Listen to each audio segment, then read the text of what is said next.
Welcome to the Good Girl Confessional podcast. I'm your host, Sandy Lowries, and the Good Girl Confessional podcast is brought to us by WB40, Women Beyond 40, a platform for women 40, 50, 60 and beyond. And if you're looking for a bit of extra in your life, check out WB40 Extra at WB40.com. Today in the podcast, I'm really looking forward to chatting with Mia Northrop, who is a brilliant woman. She's had an incredibly diverse career and worked in Melbourne, in London and New York. And she is the co-host of the Life Admin Life Hacks podcast, as well as the co-author of their new book, which is Life Admin Hacks. It's available now and it is filled with some great tips and hints on how to streamline your life, tackle the life admin tasks to win back more time and mental energy in your life.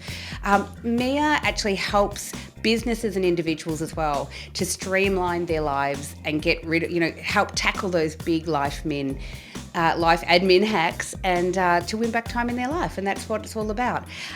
Mia is all about helping people to live a far more harmonious life without feeling under the pressure. So without further ado, please welcome to the confessional, Mia. Hello, Mia. Welcome to the confessional. How are you?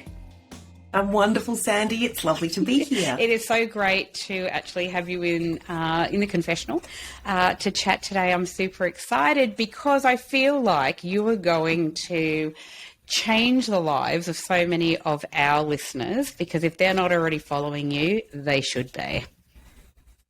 Well, that's a high ask, Sandy, and I would love it if I achieved that. That's what we aim to do with the Life Admin Life Hacks podcast and the book. We really want to make people's lives easier. Oh, and you know what? In listening to your podcast and looking through your book, you do make things a lot easier. So I'm super excited to chat with you about the Life Admin Hacks. And I love that. The podcast started first. So tell us how that started, because I love a good sisterhood love story, and that's what I call it. So do I. Yeah. And I love that you have started a podcast and written a book with one of your close friends, Dinah, and you guys went through high school and uni together. Tell us about that. That's right. We've known each other for 32 years. Oh, I know. Oh, love. Year nine, we became friends. So we've been together for a very long time, and we ended up going to uni together. Studied different things, but hung out a lot. And she, moved overseas. She had time away in London and Dubai. I lived in the UK and the US, but we've always remained friends. And the origin story of this whole escapade is that we had a girls' weekend away. We went away with some other high school friends, and on the Friday night, you know how these things go, the wine is flowing, we've got the cheese out, we're talking about life, we're venting about relationships and children and work and all of the usual things. And then the topic landed on life admin and how we were totally overwhelmed by it. And we felt like, where's the app or the book that solved this? Because we've read all the other time management and productivity books, and no one's really tackling this space. And we thought, what are we missing? Has someone solved this and we just don't know? And the four of us, we all had different careers. We had kids at different ages and stages. Some of us were working, some of us part-time, some of us full-time. We were ranting also about the fact that it felt very unshared within our households in terms of our partners helping out with it or our kids helping out with it. For some reason, it was just landing squarely on our shoulders. And afterwards, Dinah and I don't know, the thought just stuck with me. And I said, Dinah, you work in operations. I work in user experience design. And our jobs are all around processes, refining processes and finding better ways to do things, making sure people have the right tools and the environment to do these tasks. Let's solve this. Let's work out let's solve it. And we decided to do it. And we thought it should be a book because we wanted to have a manual that you could just refer to get the answers. But we actually embarked on the podcast because we knew it would take a long time to do all the research. And we thought, okay, let's set this as a project. If we have a podcast, we'll have an audience, we'll be accountable to them. We have to keep going. We have to keep pumping out episodes and delivering the answers. And I thought at the same time, we'd be able to build our credibility and build an audience for when the book came out. So the podcast was a way of keeping us accountable. We were also really excited about doing a podcast because yay podcasts. Yay. I've been a fan for them for a long time. So I love the idea of getting on that bandwagon. And it's been fun. And Dinah and I have very complementary skills. We enjoy different aspects of the project, and I think that's been the key to the success, is that sort of I'm a writer. I love all the creative side of it. Dinah's very analytical. I'm a researcher by trade, so I love getting into the research of things. She loved looking at anything that required analysis, so also the finance aspects of the product, the podcast and the book. She was all over that because she has a background in accounting. So we brought very complementary skills to this whole thing.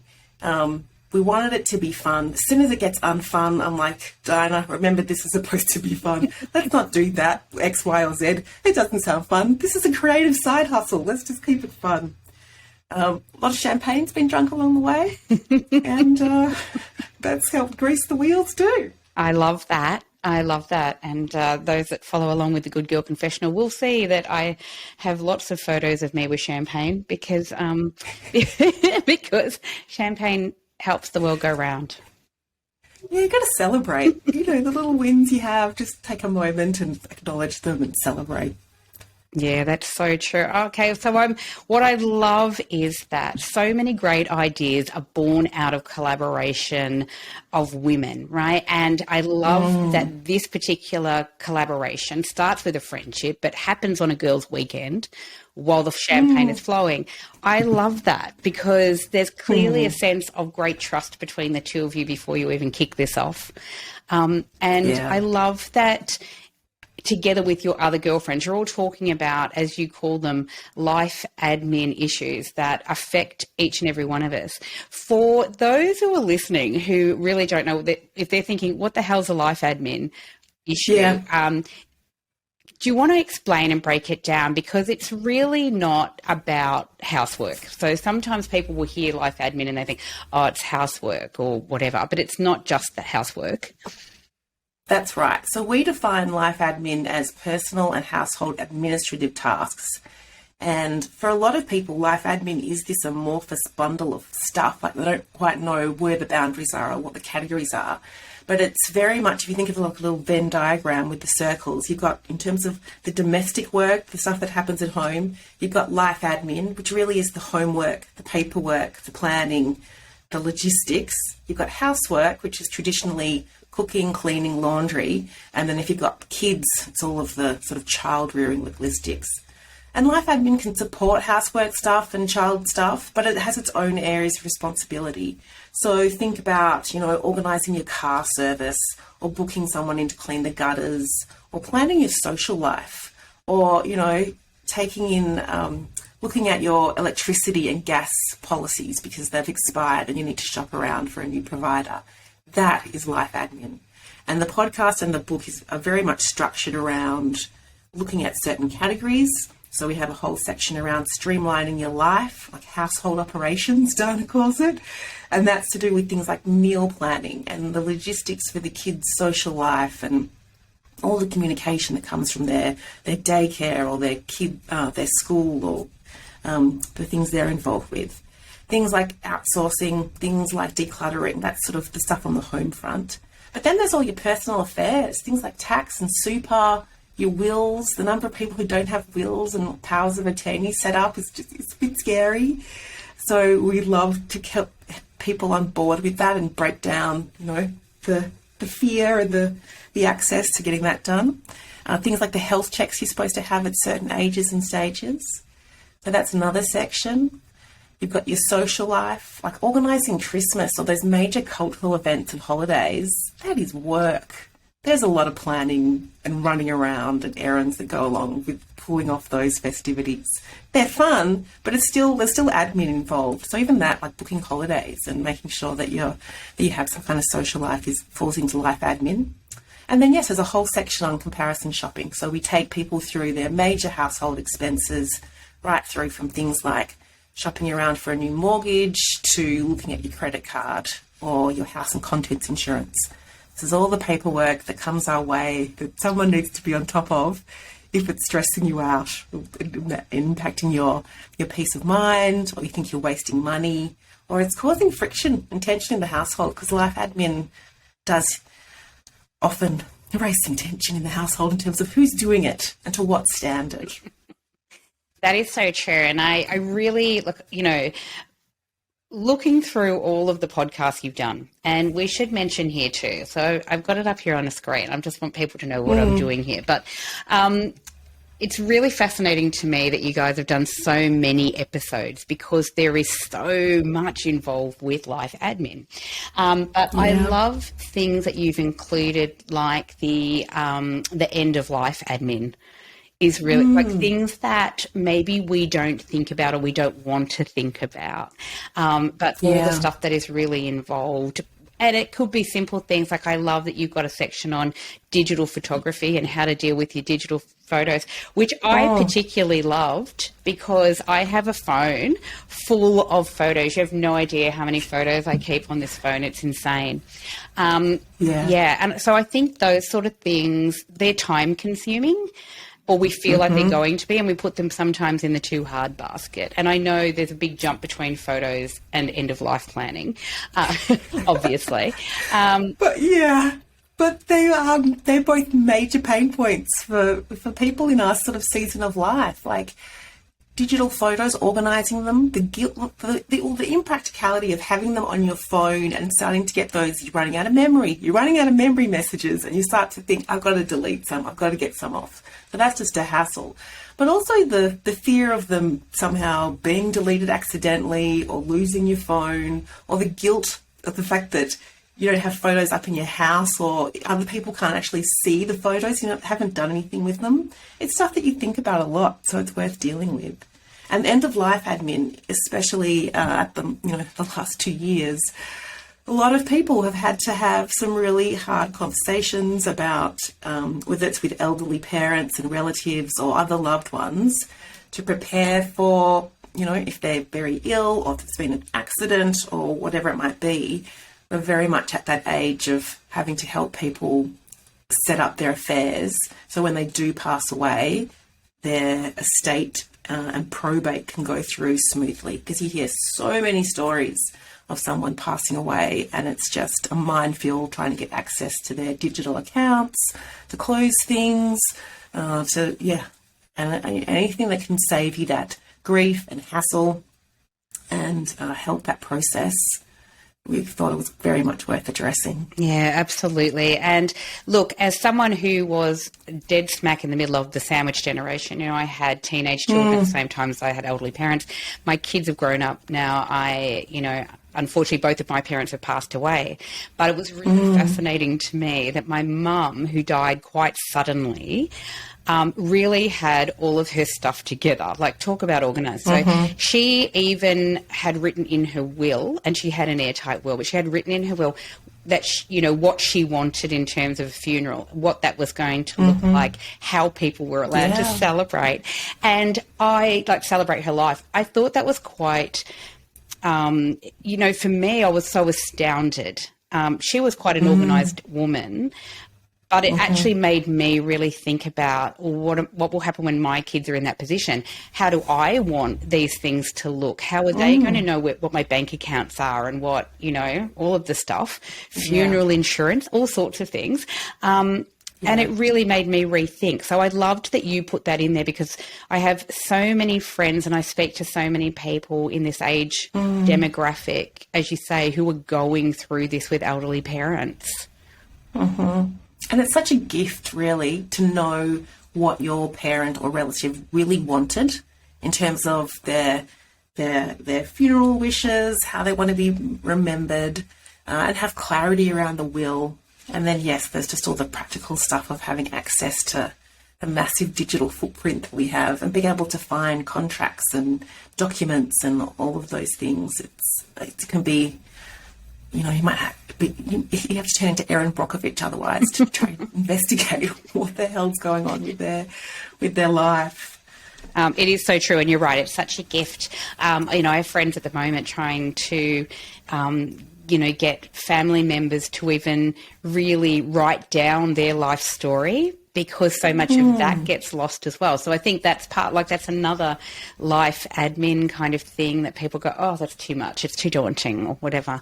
But so amazingly, and not surprisingly though, your book actually landed a book deal. And Life Admin Hacks is now an incredible book that people can get their hands on. And I love this because it's the step-by-step guide to saving time and money, reducing the mental load, and streamlining your life. How amazing is that? The mental load, I mean, you would have seen all the articles over the last 2 years, the media coverage about the mental load that we're all walking around with, which is all of that anticipating and planning and thinking that goes on to make our lives run smoothly, to keep chaos at bay. It's never been heavier. And Dinah and I felt passionately about helping women especially drop this mental load, because it gets in the way of you being mindful and present. It gets in the way of just getting a good night's sleep. It impacts the way you can show up at work and what you want to take on for your career and business, because so much of your headspace might be taken up just with the logistics of your household and your family life. And Dinah and I, at the time of this Girls' Weekend Away and this life admin feeling out of control, we'd both at different times taken on part-time work. We'd left the workforce because we just felt the juggle was too hard. And at different times, we'd both felt like we were about to burn out. So, we wanted to solve this, obviously, not just for ourselves, but for all the working mums, all the working women out there who want to have a life, who want to have a career, who want to have the side hustles and the creative time or whatever else they've got going on, and not be burdened with this stuff, be able to drop that brain chatter, that monkey mind. Yeah, that's amazing. It is. And even I have written a couple of articles, and we've had articles included in WB40 magazine about what we call emotional load. And I feel like there's two kind of conflicting things that go on that weigh us down. And one is this mental load, and the other is what I call emotional load. And emotional labour. Yeah, and the emotional load, for whatever reason, I don't know if you agree with me, tends to fall on the shoulders of women. And that emotional load, you brought up some of those things in Life Min. Life Min, I'm calling it. That's Life Admin. There you go. There's a new one. # Life Min. But it falls into the, I guess some of that stuff is in the same bucket, which is just the pressure to be the only person thinking about booking holidays and where are we going and what's that going to look like, or the pressure of being the only person in the household who knows what's going to be for dinner, and know, or who's buying your children's friends' birthday presents. That's all of it, right? Who's buying all the Christmas presents? Who's organising dinner parties? Whatever it may be, play dates. And it's huge. It is, and I think that's one of the bits of feedback we've got from readers of the book, is that when they see this and they realise, they know that they're stressed out, but when they actually see it catalogued, it's because you've had to make all of these decisions. People in the household are asking you, what's happening for Easter? What are we doing for the school holidays? What's the plan for the weekend? You're supposed to have the answers to all of this. And then they realise, how unfair that is and how unsustainable and tedious and boring as well all of the time to always have to have the answers to these questions. So a huge part of the book, with every chapter, we talk about how to share this in your household, whether it's with a partner or your children, if you have them, because it is a lot to carry. And I totally agree. It's that emotional labour of steering the family or your household or a couple in a certain direction and having a plan, and then the execution of that plan as well, the actual tasks involved. It's a lot to carry. It is a lot to carry. And, one of my big bugbears, when my kids were younger, even in high school, was this constantly needing to be aware of who was wearing what uniform on what day, when were the sports days, when's the sports carnival, when, the after school activities. So you knew that they had to have in their school bag their dance gear or their football gear or whatever it was that they were doing. Those sort of things are huge and massive and tend, more often than not, to fall to the Absolutely. the mother in the household rather than the father. Totally agree. Totally agree. And you know what? We interviewed a parenting expert, Michael Gross, about children taking on more responsibility and contributing more in households. Because I don't know, whenever I go to my kids' school and I realise what they're asked of at school, I realise I'm making their life way too cushy at home. Like, there's so much more expected of them in school, and they rise to that. You know, they can do it. And I often think, you know, my kids love Minecraft and Sims, and they make these huge civilizations, and they have multiple Sims, and they're controlling their lives and making all these decisions. They're so capable on their devices, and I'm like, you know what? You can handle a to-do list. You can read a calendar. You know how to tick things off a checklist in terms of getting yourself out the door in the morning. So I have tried to catch myself when I'm doing things for the kids and being that sort of rescuer, I guess, in terms of reminding them, you realise you've got dance after school today and you need to take that, or, you know, if you've forgotten this or whatever, and help them set up their environment so they can try and remember themselves and have their own checklists or whatever, whether it's on the wall or on the device, so they can start to learn that and start to be a bit more self-reliant, because they are capable. It's a hard thing to do as a parent, to not play that role, but really you're doing them a disservice by not allowing them to have that independence and grow in that way. It's tricky. I am so glad that you raised it. But that's the goal. It is tricky. But I'm really glad that you raised that, because I have got so many friends and I get to talk to so many women all the time. A consistent thing that comes up quite often for people who have young children or teenagers at home is exactly that, they're so lazy. I ask them to do something, they don't do it. If they didn't have me, I don't know what they'd be doing. I ask them to do something and they're rude about it, or whatever it may be. I often think back to when I was growing up, when my mum and dad, so I had a really, proud disabled mum, dad in the military.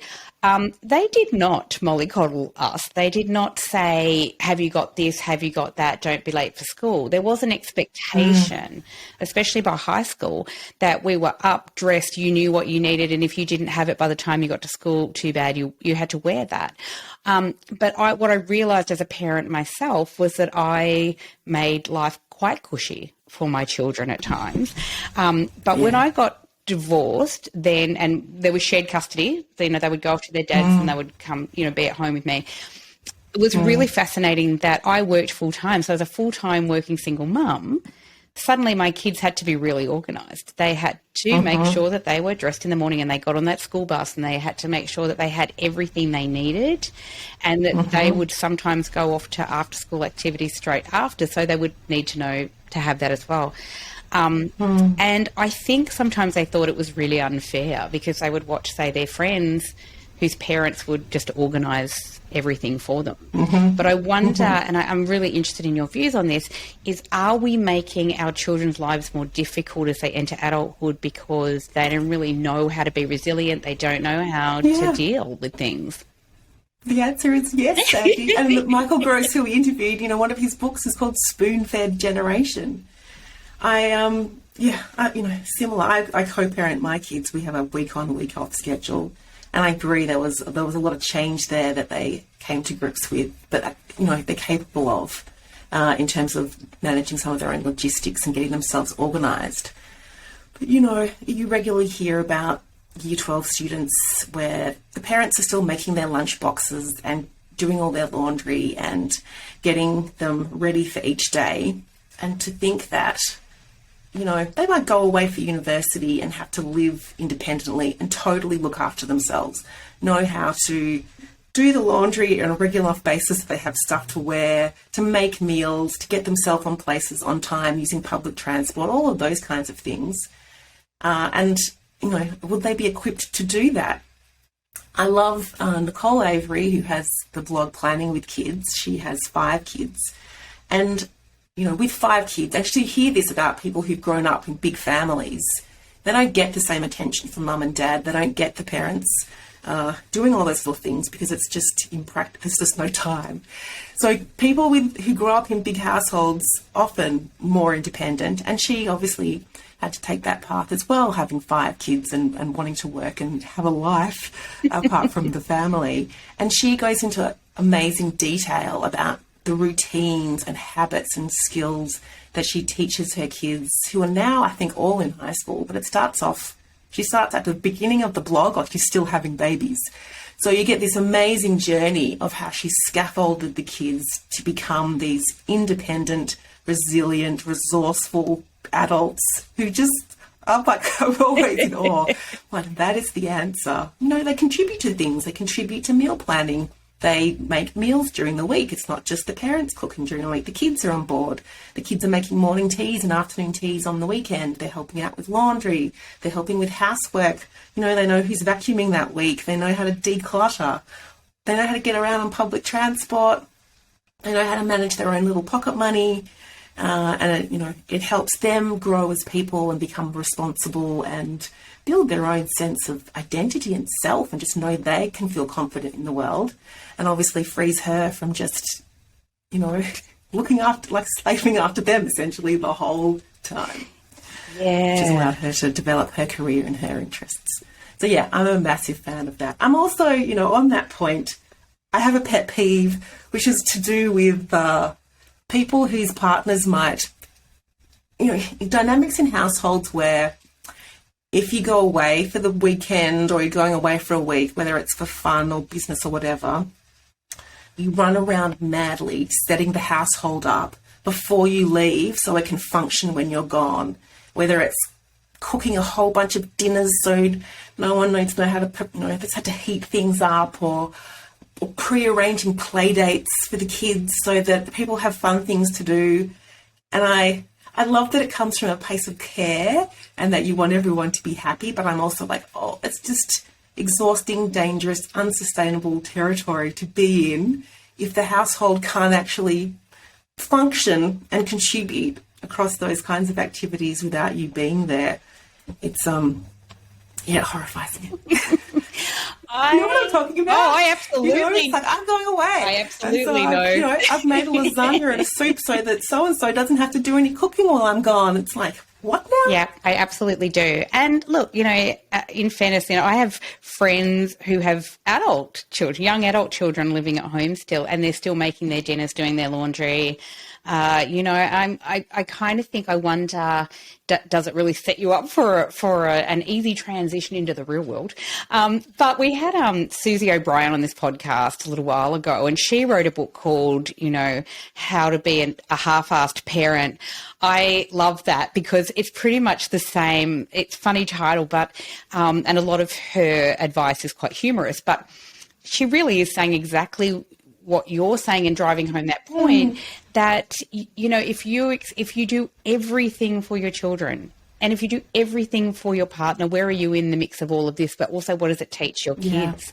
That's right. I agree. So I've got a friend who recently has become, separated, single parent, and she works full time, and she's got working from home, but a high level job. So one of the things that she has started doing, and I thought this was a really good little hack, was that she started ordering in HelloFresh, is it? One of those meal planner things. Massive fan. Yeah, Massive right, fan. because she's got... I'm not a fan of there cooking. you go, because she's got 2 teenage daughters, and the whole idea for her was, if I get this in, they can cook the meals and they'll be learning how to cook, learning how to prepare meals. Everything's there for them. And I think it seems to be going really well. I was asking her about this recently. So I think that's great. So what are some little hacks we can do, I guess, if we're tempted to do everything for the kids? How can we maybe get them involved so they feel like they're on this journey as well? Like, we're not just going, well, that's it, I've had enough and you're now going to have this massive to-do list. How do we ease them in and get them to buy in, I guess, is the big one. Yeah. Well, the buy-in is an interesting one. It's there will be different people who would suggest different approaches. So I know Diana's household, they have like family meetings where they just talk about this stuff, and she'll say, I don't want to do all of this, and you're all capable of it. Or she's saying this in a nicer way than I'm saying it now. But I don't want to do this anymore. You're all capable of it. And let's talk about suggestions where you guys can help out more, essentially. And they'll have a family meeting about it. And, you know, there might be some grumbles, but they'll talk it through and they'll concede that, yeah, it's not fair that she does everything. So why don't I help out with A, B, and C? Other people would just sort of suggest to do it by stealth. Michael Gross calls it making junior versions of the game. So you know how there's like Auskick for AFL and there's Net Set Go for netball. They're like junior versions. The rules are a bit different. So if you think about some of the things around the house, like if it's, I don't know, emptying the dishwasher or putting the groceries back after someone's been shopping, you think, okay, what is, for that age and stage of where your kid's at, is there a junior version of this where they can contribute and start helping? That's appropriate for them. One of the things I think, starting from when kids are quite little, is having like a launch pad area in their room with the stuff they need to get out of the door each day, regardless if they're going to, you know, daycare or school or high school or whatever it might be. And having like hooks, containers, whatever you need for their stuff, and a checklist of what they need to take with them so that they can start being independent about that. So for both of my kids, there's like a little schedule with the days of the week with any sport or extracurricular stuff on there and what they need to take. And it's up to them. Like, you know, they can read. If the little kids, you can just use pictures. You can have the hat and the, I don't know, the sunscreen or the bathers if you're off to swimming lessons, whatever you need. So they can start to help out that way and have that launch pad where, you know, everything's coming back to at the end of each day, and it's everything they need to get ready in the morning. Routines are a huge thing as well in terms of after school, in the evening, getting people into those habits of being clear about how to use their time in a way that's going to allow them to get through whatever needs doing quickly. And now I'm totally blanking. What was your question before? Sorry, Sandy. I talked to myself in No, you're talking great. Did you say all these great things? I love it. Oh, the kids. Yeah, Okay. basically how to get them to do a little buy-in, but I'm absolutely loving that idea of having having that actual schedule up. And I love that. I would never have thought of that because my kids are grown up now, but for little kids to have the pictures. You know, I love that. Yep. I have that at their daycares. Meal planning and cooking is a huge one. You know, we mentioned having meal kits come in where the instructions and the portions are all sorted, makes it so easy. But even getting everyone to contribute to the meal plan for the week. So, you know, sitting down literally takes 15 minutes. Thinking categories. So if you know that everyone likes pizza on a Friday, make Friday pizza night. If everyone loves tacos, make Tuesday taco night. And then the other nights of the week, get people to suggest what to eat. So it's not always you devising the menu for the family. There's a little, you know, there's templates you can use. And if people know that they are responsible for suggesting a dinner for the family, if they have to cook it, that's a whole other discussion. But that's also really worthy, giving them the power to choose what's going to be for dinner and to cook it or help cook it. Kids are totally capable of doing all this stuff. And they, you know, if you're instilling that sense in your family that you're a team and there's no passengers, everyone contributes to the household in a way, it's a team sport, then, you know, while they might grumble, they'll also feel like they really belong and that you rely on them and you think that they are a responsible and capable little person. So I love that. I really do. I used to have family meetings with the kids when they were younger, and it was purely out of I just totally needed to be organised because, as you would know, when you're co-parenting or whatever, the time when you have them, and also wanted to spend time with them. I worked full time. And then, you know, I had 7 days with me, 7 days with their dad. So when they were with me, I wanted it also to be some one-on-one time, not taken up with me just doing their laundry and whatever. So I did used to do these family meetings. We'd sit down and at that time I'd say, right, I have to go grocery shopping at some point. What do you guys want to eat this week? And that was everything from they had input into their snacks that they, you know, for school. They made their own school lunches, but I had to go and buy stuff. So it was like, well, what snacks do you want? What fruit do you want? What meals are we going to have this week? And one of my life hacks that I came up with was in the wintertime, especially the slow cooker. This is like the best thing ever because in the morning before I would leave for work, I'd put all the ingredients in the slow cooker and leave. Kids would get home from school way before I got home from work, but they would walk into the smell of home cooking that if they were starving, they could basically dish up their own dinner and they could have dinner before I got there if need be. And we made these rules that we'd have dinner together X amount of nights. We just had to sit down as a family and have dinner. Yeah. And I think that was kind of really nice because in a way that's like your unofficial family meeting without calling it a family meeting. Like, what have you guys been up to? What's happening? What have you got on for the week? So they'd tell you if they got invited to a party or whatever was going on, which was really important. Oh, I've got a school camp coming up. Where is the note? You know, all of those things. I think that's really important. So I love that. I guess one thing I'm really interested as well, because I know that life hacks tends to, like in my head, I went straight to the whole family unit thing. But some people live on their own. Some people, you know, don't have children, all the things. So what are some good, I guess, ways to get into the habit of actually dealing with the life admin things that we actually don't want to deal with? And that is like things like, as you said, insurance and, you know, getting your car serviced, etc. So what are some good points, I guess? How can we get ourselves into a routine of being on top of these things, not waiting to the last minute where they become so oppressive that we don't know what to do? Yeah, this become blockers that you dread.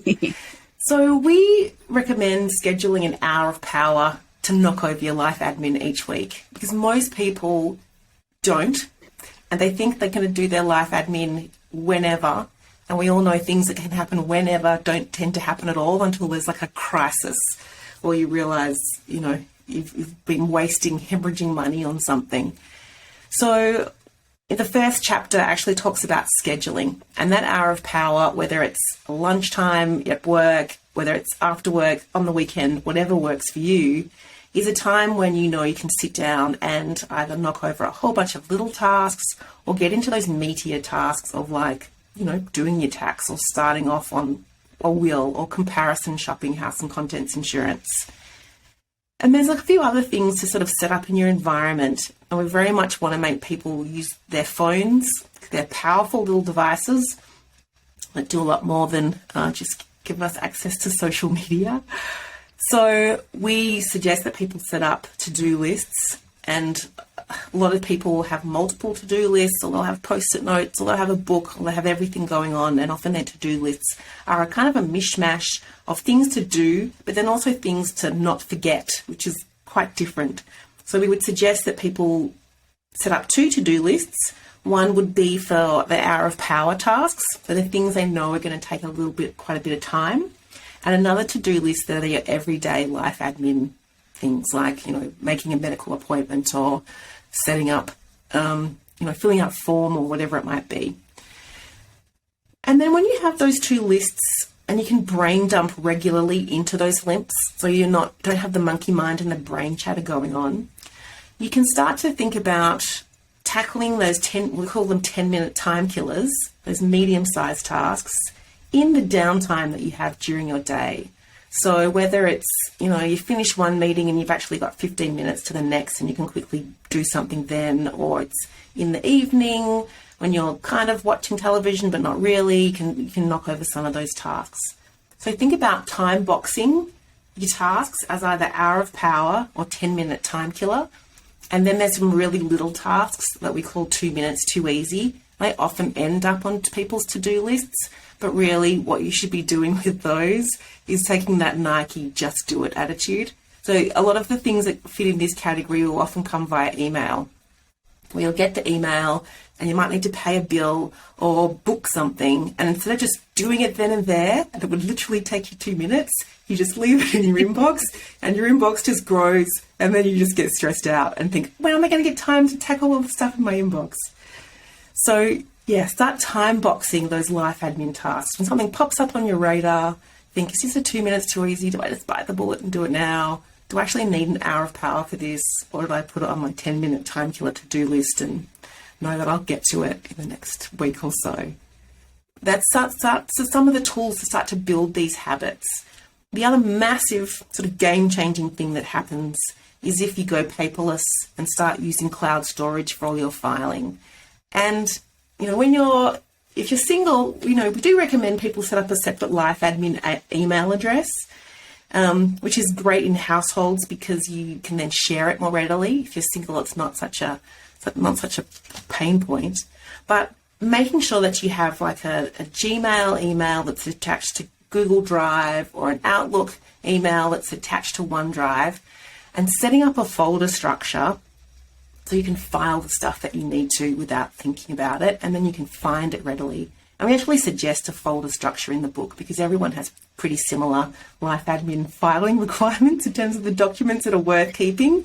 So don't overthink that. Just look for the answer. Put it on your cloud storage and start opting out of all the paper communication that's coming your way, so that you can reduce that paper clutter in your house and just deal with it way more efficiently when it does come into your inbox. Yeah, I love that because, my God, the filing is terrible, isn't it? And we tend to just, shove it all to one side and you have piles of stuff, or you shove it in a drawer. Yeah, those hot spots around the house. We've all had them, forgot them, just piles. And again, Diana tells the story of she was trying to catch up on filing one night and she realised she was filing things that were 3 years old. She's like, why do I even need this? Like, this is from 3 years ago. What the hell? So we all, we've all been there. It's getting rid of that paper clutter. Just like there's a visceral response to getting that stuff out of your home. You just feel so much lighter. And the beauty of having it in cloud storage is that you can access it from anywhere. So if you're off at the post office and they're like, oh, this needs a 100-point ID check.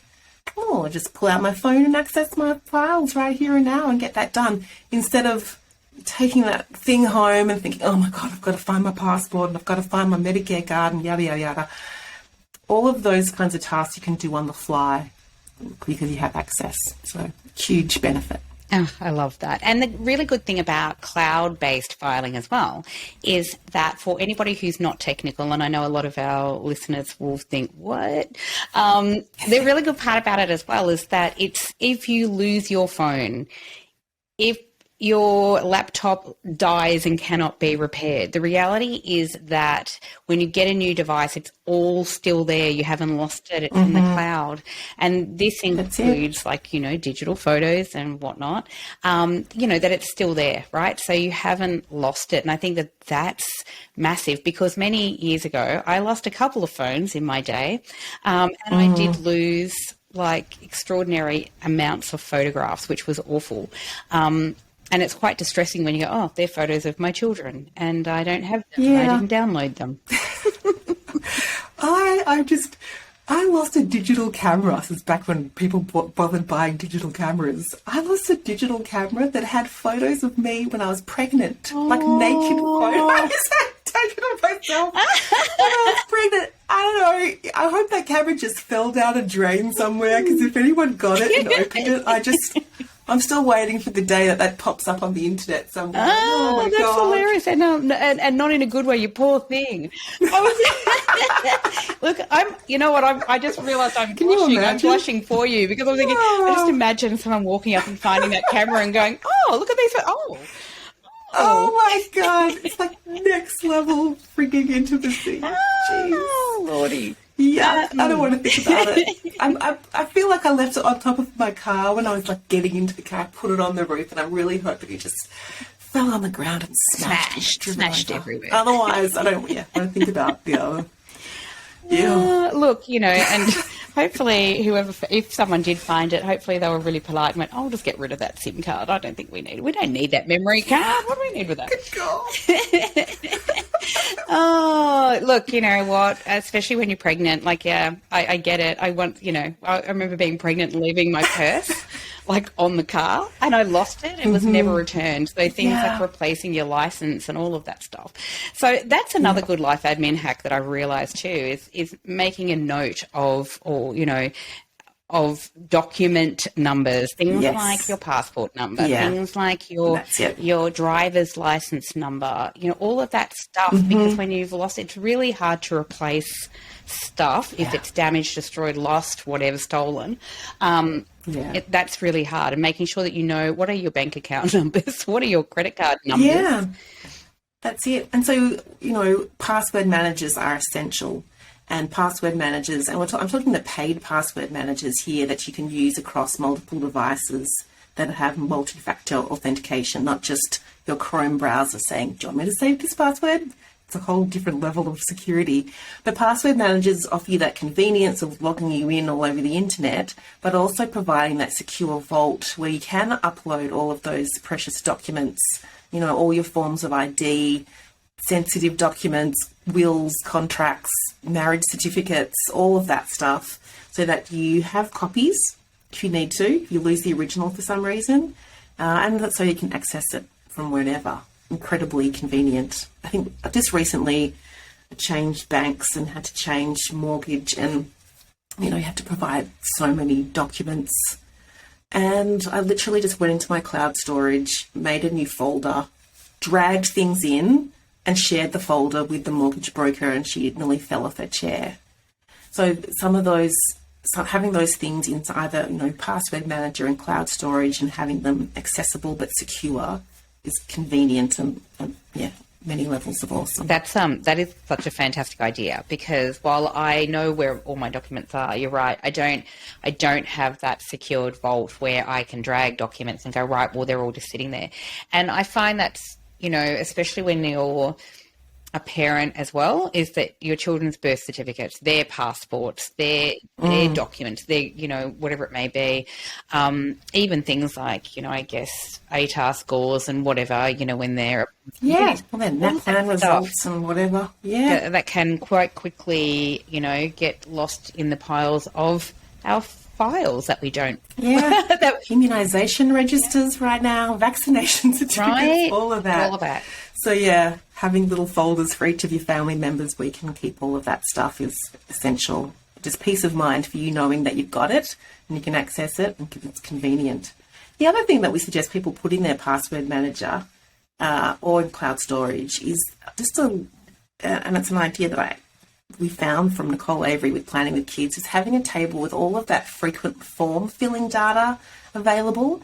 So, you just fill out the same form. If you've got kids who at school, and the permission stuff, like who their doctor is and next of kin and phone numbers and all of the things that you're putting in forms all of the time, having that in one document or in your password manager so you can access it quickly makes all of those tasks 2-minute, 2 easy tasks, and you can just get them done. Oh, yeah, that's a really good idea, actually. Oh, yeah, see, you're just full of amazing ideas.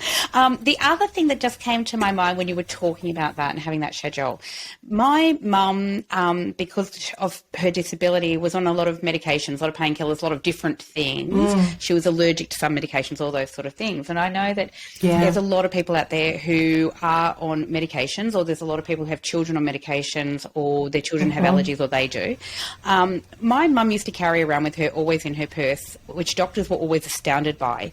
She used to keep this running list of everything that she was on, what the dosages were, etc. And they would always fall over. Like, I remember going to doctor's appointments with her so many times where she'd pull it out, they'd look at it and say, oh, well, this is incredible because, now I know you can't have this medication because you're on that medication. Yeah. She did it the very old-fashioned way, and she had, obviously a typed-up list, but she always kept it up to date. Which was amazing. But I'm thinking too that to have a schedule like that, if you are in a situation where you're on lots of medications, or you have allergies, or you have all of those things, from a family perspective, to have that readily available is quite astounding as well. And to have it in one of those, to have it in a cloud-based file, as you say, to just pull that information straight out would be really handy. Absolutely. So to be able to collate all of that so you can access it quickly to keep it up to date, but also share it with others, whether it's, another family member or with a medical professional, being able to access it and share it so readily is crucial. I know parents who have kids who have illnesses or disabilities, or they're tackling their own illness and keeping across their medications and appointments, having shared schedules so you can see who needs to go to which appointment when, and providing enough detail in that appointment that someone else can take them to the appointment if necessary. Really helpful for elderly relatives, kids, partners.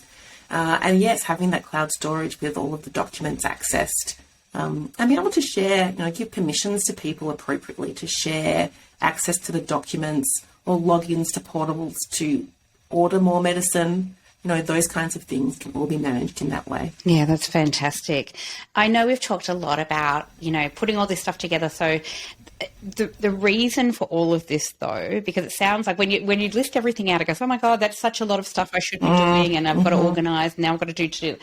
But the reason for your book and your podcast, and the reason that you are both so passionate about this, is really so that you can free up headspace and free up time for people. So, right?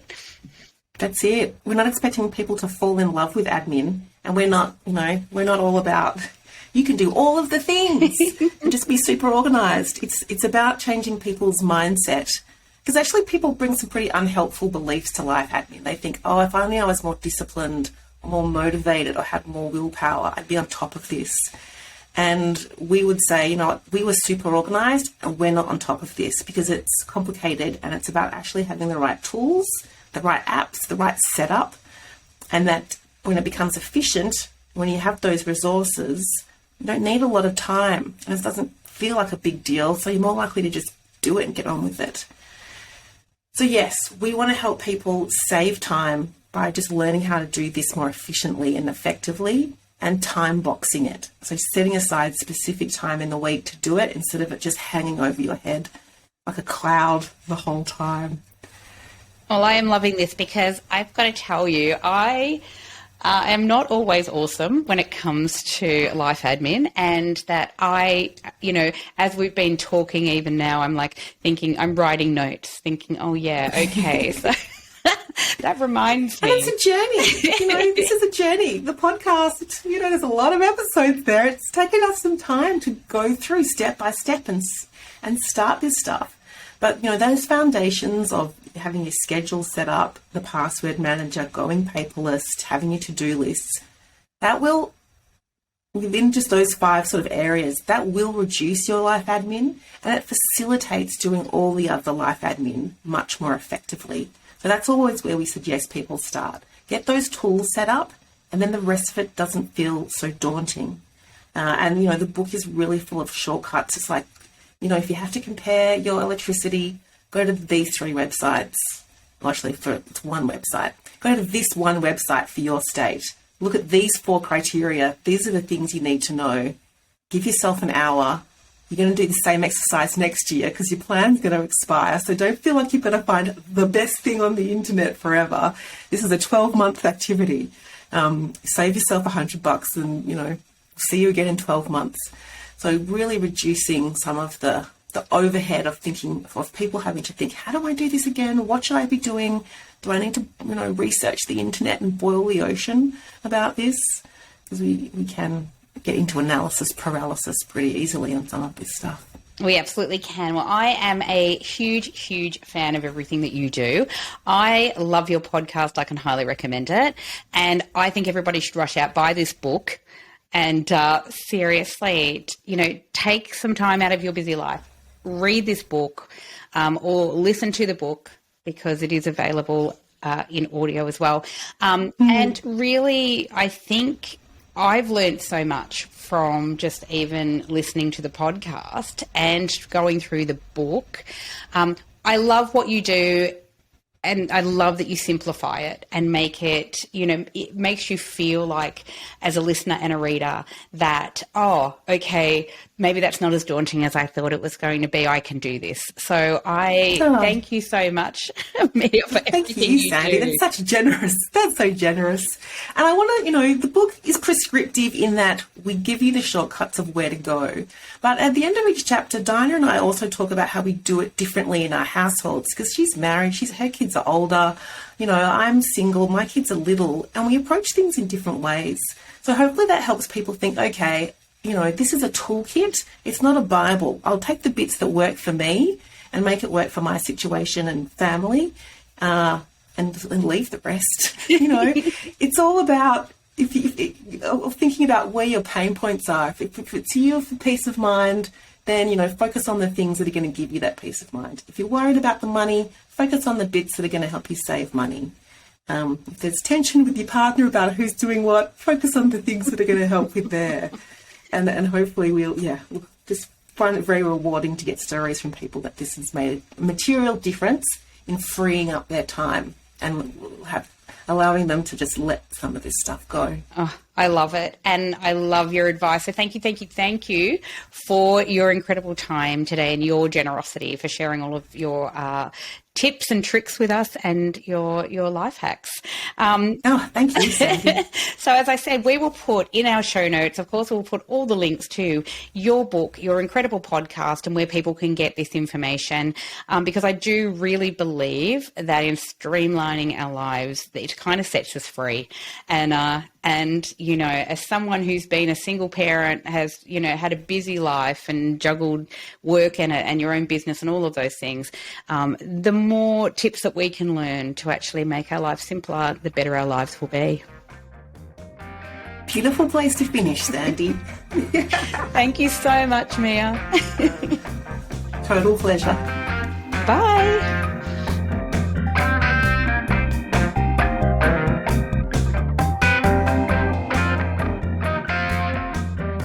Thanks for listening to the Good Girl Confessional podcast. The Good Girl Confessional podcast is brought to you by WB40, Women Beyond 40 magazine. Available now at WB40.com. The Good Girl Confessional podcast is available on Apple Podcasts, Spotify, and wherever you listen to quality podcasts. We're also now available on YouTube. We chat with really interesting women about their hard-won wisdom, but it really helps us if you can subscribe, like, and share the podcast. Thanks so much for your support. Bye for now.